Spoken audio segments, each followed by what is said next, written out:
certains commencent cette semaine leur première année d'apprentissage, d'autres songent déjà à leur avenir professionnel pour la rentrée 2021. Il n'est jamais trop tôt pour s'informer, s'orienter et choisir son futur métier. Dans un monde idéal, il faudrait commencer cette démarche d'information le plus tôt possible, dès la 10e année par exemple du cycle. C'est trop rarement le cas, mais on peut le faire aussi à partir de la 11e, mais il faut s'y mettre tout de suite, en profitant notamment du cours d'information et orientation scolaire et professionnelle qui est dispensé dans les classes du cycle d'orientation, pour poser des questions, pour s'informer, pour trouver de la documentation, pour commencer à réfléchir à un projet. Eva et Sevilay, toutes deux apprenties de 3e année, se souviennent de leur parcours pour trouver un apprentissage. Première étape, ne pas hésiter à demander des renseignements sur les différentes professions. Bonjour. Bonjour, est-ce que je peux vous aider? Oui, alors j'aimerais bien avoir des renseignements sur l'apprentissage d'employé de commerce et d'ASE. D'accord. Alors je vous laisse aller tout au fond sur votre gauche à l'espace numéro 1 parce que je vois que le service d'apprentissage est bien occupé. Ils pourront vous répondre aussi à vos questions. Ça marche, merci. Je vous en prie. Un lieu incontournable pour trouver de l'information, la Cité des métiers. Des professionnels sont présents pour conseiller et orienter tout au long de l'année. Le site internet orientation.ch permet aussi de trouver des renseignements sur les métiers et les formations, et plus tard, des places d'apprentissage. C'est un site qui recense toutes les professions et vous pouvez voir les offres de places d'apprentissage. Ah, c'est bien ça. Les places, elles commencent à arriver en décembre, janvier. Ok. Donc en fait, vous, l'idée, c'est maintenant de choisir quel métier. Donc là, on a parlé d'ASE et d'employé de commerce. Là, vous avez des descriptions. L'idéal, ce serait de faire des stages.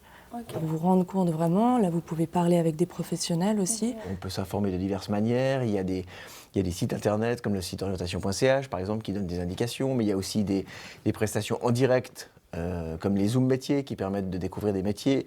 En plus en étant au contact de professionnels et de jeunes en formation, donc on peut poser des questions, on peut commencer à s'imprégner de la réalité d'un métier.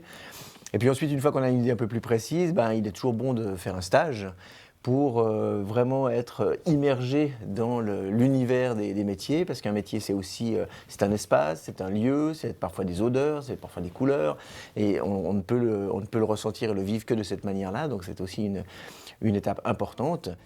Faire des stages, c'est justement ce qui a permis à Eva de faire un choix entre les deux professions qui l'attiraient. J'ai fini. Déjà? Ah, super. Quand je suis sortie du cycle, j'hésitais entre deux professions, donc soit ASE, soit employé de commerce.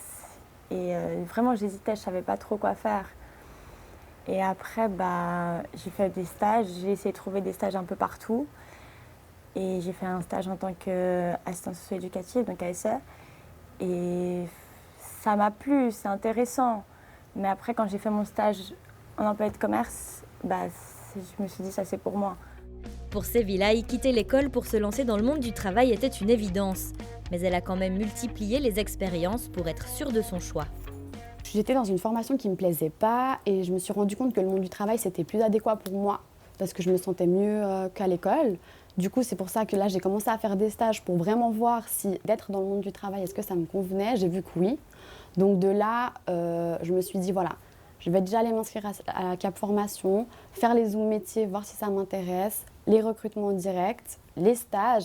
Et franchement, avec toutes ces choses-là reliées, normalement, on est censé être au taquet pour trouver un apprentissage. Dernière étape et non des moindres, préparer son dossier de candidature avec CV et lettre de motivation. Là encore, des ateliers permettent de se préparer au mieux. Par rapport à votre lettre de motivation, le CV, on a des ateliers ici qui peuvent vous permettre de vous aider, comme je vous disais. Ok. Vous pouvez aussi retrouver tout ça sur l'agenda de la Cité des métiers. D'accord.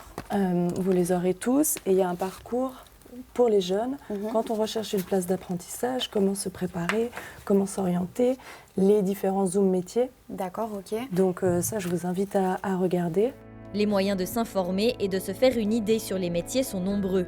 Salons de métiers, portes ouvertes dans les écoles et les entreprises, concours de métiers, articles dans la presse et même réseaux sociaux. L'essentiel est surtout de ne pas se laisser prendre par le temps. Première étape, s'informer, découvrir les métiers. C'est là on va faire des stages pour décider vraiment quel métier on veut faire. Et puis à partir de décembre-janvier, les places d'apprentissage, elles commencent à arriver sur le site orientation.ch. Donc là, il faut regarder régulièrement, il y a des places qui arrivent. Ne pas oublier d'en parler autour de soi, dans son réseau. Ensuite, il y aura des tests d'aptitude à partir de mars jusqu'en mai. Et puis après, de mai à juillet, il faudra avoir signé son contrat d'apprentissage pour la rentrée de septembre. Trouver des stages et une place d'apprentissage n'est pas toujours évident, comme en témoignent Eva et Sevilay. Persévérance et motivation sont les maîtres mots pour concrétiser ces projets.